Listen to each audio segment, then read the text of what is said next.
بسم اللہ الرحمن الرحیم۔ امید ہے کہ آپ سب خیریت سے ہوں گے اور اپنی زندگی ایمان کی بہترین حالت میں گزار رہے ہوں گے۔ آج ہمارا سبق نمبر 11، ہم پھول ایک چمن کے۔ اس سبق میں دو باتیں مطلوب ہے۔ نمبر 1 پڑھنے سے پہلے، نمبر 2 آئے مزید جانے۔ پڑھنے سے پہلے میں پہلی بات ہے، ملی نغمہ کسے کہتے ہیں؟ ملی نغمہ کہتے ہیں کسی ملک سے والہانہ محبت اور وہ نظم جس میں ملک کی ترقی کو بیان کیا جائے اور ملک کی تعریف کی جائے، اسے ملی نغمہ کہتے ہیں۔ پاکستانی پرچم میں موجود سبز اور سفید رنگ کس بات کی عکاسی کرتے ہیں؟ پاکستانی پرچم میں موجود سبز رنگ مسلمان جبکہ سفید رنگ غیر مسلم کو واضح کرتا ہے کہ اس ملک میں مسلم اور غیر مسلم دونوں رہتے ہیں۔ آئے مزید جانیں۔ پاکستانی پرچم پر بنایا ہوا باریک چاند جسے ہلال کہتے ہیں، ترقی کی اور 5 کونوں والا ستارہ روشنی اور علم کی علامت ہے۔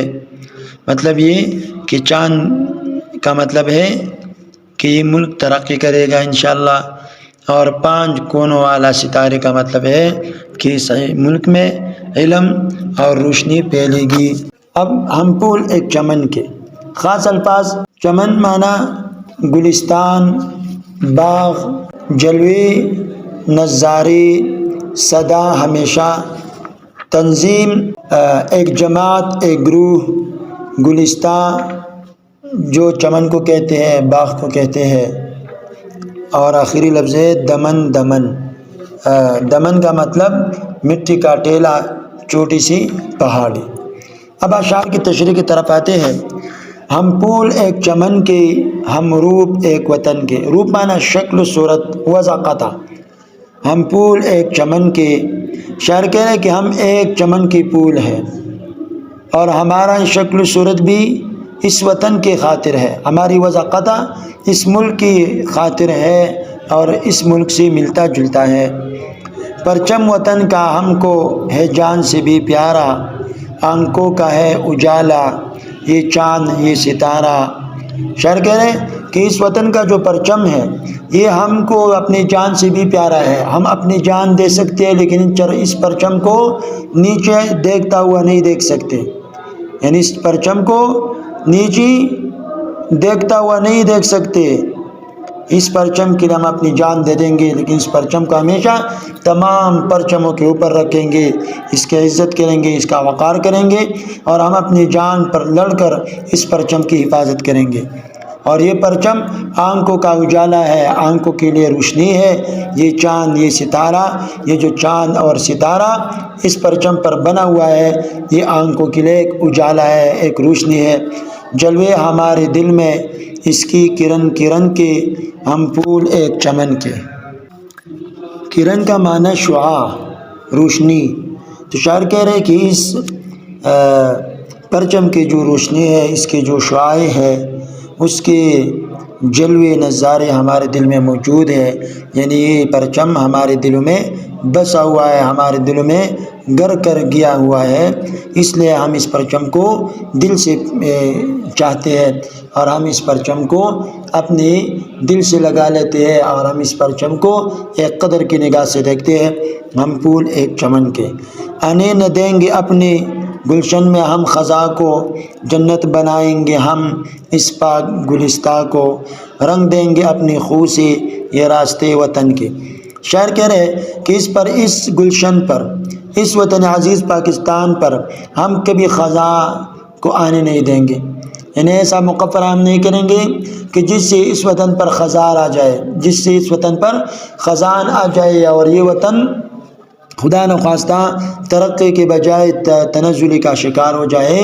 ہم اپنا سر توڑ کوشش کریں گے اس وطن کو ترقی کی راہ پر گامزن کرنے کے، اور ہم اس وطن کو جنت بنائیں گے، اس پاک گلستان کو، اس چمن کو، اس باغ کو، وطن اس سے مراد وطن عزیز پاکستان، کہ ہم اس کو ایک جنت کا نظارہ بنائیں گے اور اپنے خون سے اس وطن کے راستوں کو رنگ دیں گے، اپنا خون دیں گے، اپنا خون بہائیں گے، لیکن اس وطن پر ایک حرف آنے نہیں دیں گے، اور اس وطن کو تمام وطنوں سے، تمام ملکوں سے آگے رکھیں گے، اور اس کی ترقی کے لیے اپنا تن من دن قربان کریں گے۔ ہم پھول ایک چمن کے، تنظیم اور یقین کی راہوں پہ ہم چلیں گے۔ شاعر کہہ رہے کہ اس میں نظم و ضبط ہوگا، اس میں یہ نہیں ہوگا کہ جس کا دل جو چاہے کر لے، یہ نہیں، بلکہ ایک نظم و ضبط کے ساتھ، ایک نظم و نسق کے ساتھ ہم اس وطن کو آگے لے کر جائیں گے۔ اس طرح ہم یقین کے ساتھ اس کے راہوں پر چلیں گے، اور جو یقین اور تنظیم ہے اس کو لے کر ہم آگے بڑھیں گے، اور اسی سے ہمارے آگے ترقی ہوگی۔ آپس کے پیار ہی سے قائم سدا رہیں گے، یعنی ہم آپس میں پیار کریں گے، اس پیار، محبت، الفت کی وجہ سے ہم ہمیشہ کے لیے رہیں گے، اور یہ وطن ہمارے لیے کارآمد ثابت ہوگا۔ جلوے نگر نگر کے، نغمے دمن دمن کے، نگر مانا شہر قصبہ، دمن دمن مٹی کا ٹیلا، چھوٹی سی پہاڑی۔ شاعر کہہ رہے ہیں کہ اس کے راستوں میں جو جلوے ہے، اسی طرح اس کے جو پہاڑیاں ہے، اس کے جو نغمے ہیں، اس کو بھی ہم کیا کریں گے، سدا قائم رکھیں گے اور اس کو آگے بڑھنے دیں گے۔ مطلب یہ کہ اس کے جو شہر ہے، اس کے جو قصبے ہیں، اس کے نظارے ہر جگہ پر دکھائی دیں گے، اور اسی طرح اس کے جو مٹی کے ٹیلے ہیں، اس طرح اس کی جو پہاڑیاں ہیں، اس کے مطابق جو نغمے ہوں گے وہ بھی ہر جگہ دکھائی دیں گے اور سنائی دیں گے۔ ہم پھول ایک چمن کے، پڑھنے کے دوران میں چمن کے پھول کن کو کہا گیا؟ چمن کے پھول وطن عزیز پاکستان کے باشندوں کو کہا گیا ہے۔ نظم کے مطابق گلشن سے کیا مراد ہے؟ گلشن سے مراد یہ وطن عزیز پاکستان ہے جس کو شاعر نے گلشن کے ساتھ تشبیہ دی ہے۔ جس طرح باغیچہ ایک خوبصورت نظارہ پیش کرتا ہے، اسی طرح شاعر کہہ رہے کہ ہم اپنے وطن عزیز کو بھی ایسا بنائیں گے جو ہر طرح کے بہتر سے بہتر اور سرسبز شادابی کا نظارہ ہوگا۔ ہم نے جانا، ہمیں اپنے وطن عزیز کا پرچم بہت عزیز ہے، یعنی ہم جان دے سکتے ہیں، لیکن اس پرچم کو نیچے گرتا ہوا، نیچے دیکھتا ہوا نہیں دیکھ سکتے۔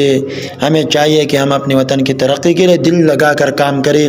تو سب پاکستانیوں کی ذمہ داری ہے، چاہے اس کا تعلق اعلیٰ حکام سے ہے، چاہے اس کا تعلق ایک دہاڑی سے ہے، چاہے عام آدمی سے ہے، چاہے ڈاکٹر سے ہے، چاہے انجینئر پروفیسر سے ہے، جتنی بھی پاکستانی ہے سب کو چاہیے کہ ہر آدمی اپنے حصے کا کام کر کے وطن کو آگے بڑھنے میں کوشش کرے، وطن کو آگے بڑھانے میں اپنا تن من دن قربان کرے گی۔ اگر ہم تمام پاکستانی اپنے اپنے حصے کا کام کریں گے تو انشاءاللہ یہ ملک بڑھے گا اور ترقی کے راستے پر گامزن ہوگا۔ لیکن اگر ہم ایک دوسرے پر انگلی اٹھائیں گے، فلاں نے یہ نہیں کیا، ڈمکا نے نہیں کیا، فلاں نے یوں نہیں کیا، اس نے یوں نہیں کیا، تو اس سے کام بنے گا نہیں، بلکہ روز بروز کام خراب ہوگا اور ترقی کے بجائے تنزلی کا شکار ہوگا۔ یہاں تک اشعار کی تشریح مکمل ہو گئی۔ کہیں پر کوئی مشکل ہو تو آپ کمنٹس میں پوچھ سکتے ہیں، اور انشاءاللہ مشق کا حصہ اگلے لیکچر میں ہوگا انشاءاللہ۔